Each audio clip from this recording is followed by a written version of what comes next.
Hello, people of YouTube. This is Gray's Guitars. I am Steve Gray. Thank you for watching. Today we're going to be talking about a cool limited edition guitar that you probably can't afford, neither can I, but it's pretty to look at, and it reminds me of kind of a Buckethead guitar, or maybe a Matt Heafy guitar with the snowfall, kind of along those lines, and I think it's one of those things where you're either going to love it or hate it, and I really like this thing. But it is about $3,000, and I'm not dropping $3 grand on a guitar right now. So maybe I'll get lucky and find one of these in the used market for a little bit cheaper. The thing is, though, with these popular signature guitars, if they're really cool, they never lose value, and they always go up in price. So realistically, you're better off buying it now if you can afford one. So Fender finally releases John5's Ghost signature model, and it's one of the most striking Telecasters ever made. The long-awaited high-spec Ghost is surely the most eye-popping Telecaster of 2023.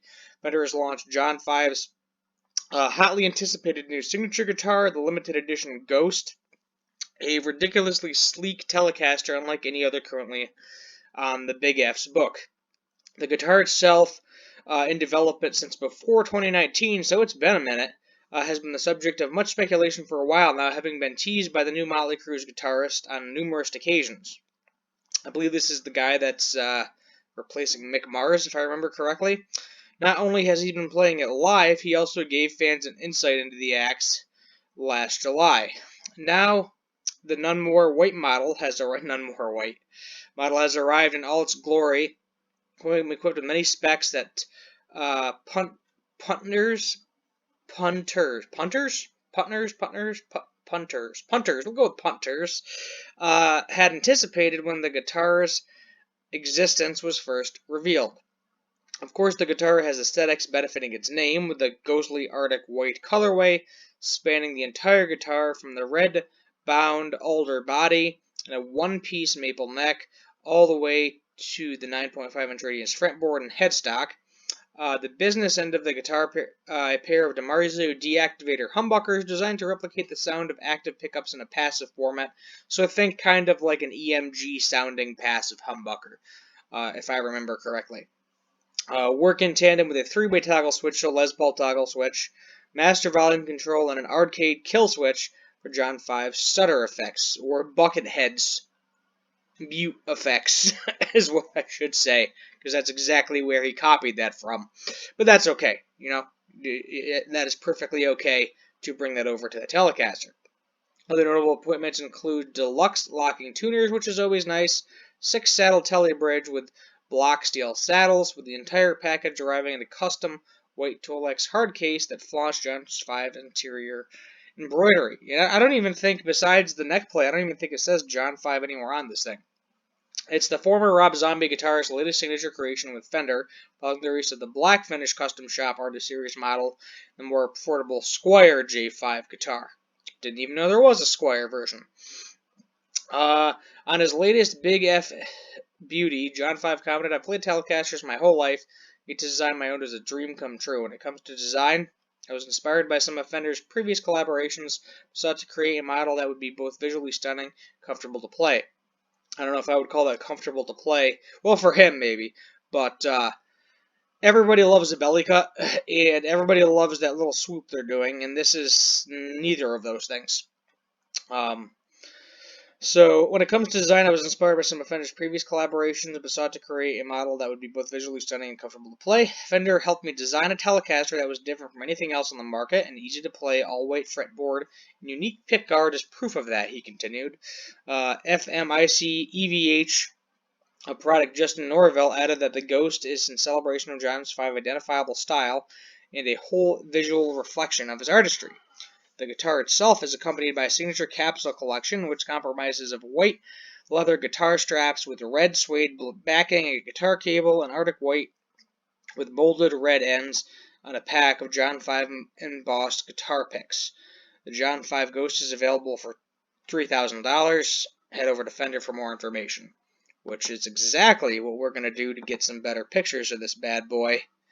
And look at that. They even got red washers, red emblem, red guitar nut, which you don't see very often, red pickups. I would have liked to see, I mean, obviously this is a signature guitar, so it's specific to this person, but I would have liked to see a tone knob on here, too. That would be nice. I got no problem with the three-way toggle up here. They say it's an arcade kill switch. Definitely a little bit different version than Buckethead's, but, you know, that's where this is inspired from. The white with the red buttons. You just went a little bit farther with it, so... And then, you know, the white fretboard, you can think of Matt Hafey's Snowfall. On the back, you know, nothing fancy about it. It's just a solid white with locking tuners. I would have liked to see a belly cutaway. Would have been nice. And a cutaway at the neck joint.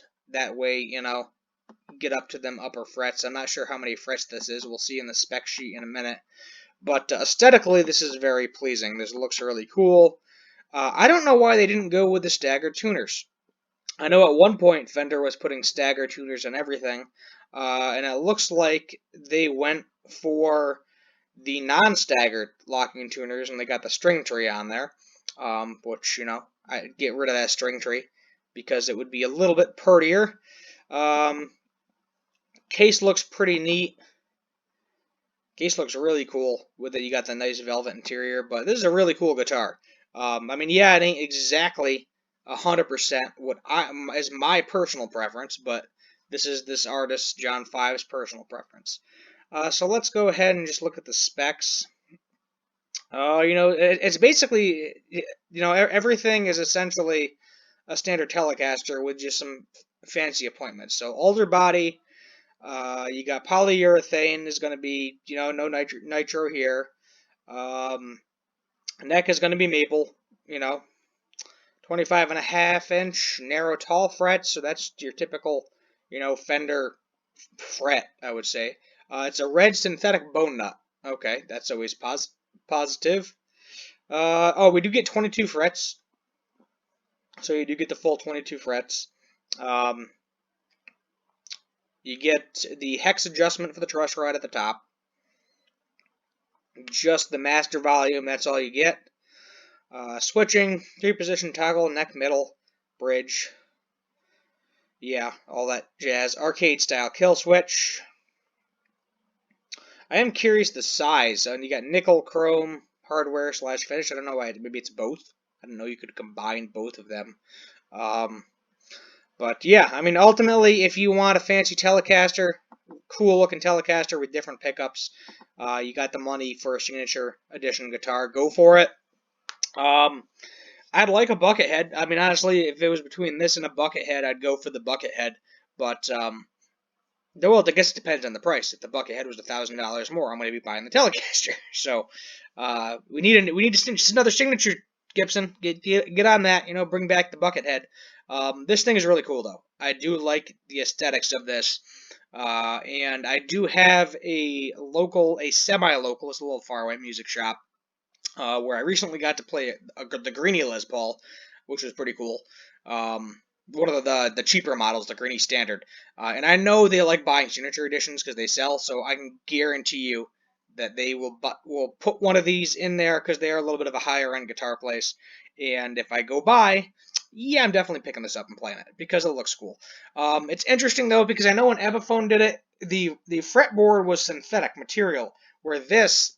They say it's a one-piece maple neck, so this is just a painted fretboard. You know, this isn't something that Fender does, really, to my knowledge. So this is just, it's still a maple fretboard, but it's painted. So I'm very curious how it's going to feel. I don't think it's really going to feel that much different, being that they put a lacquered finish over their maple fretboards anyway. So I don't see it being too much different from that, unless it's like a satin finish.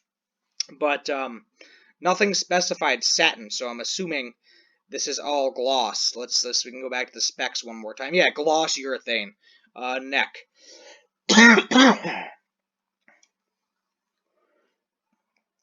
It doesn't specify, but I mean, assuming if the body's gloss, the neck's probably going to be gloss too.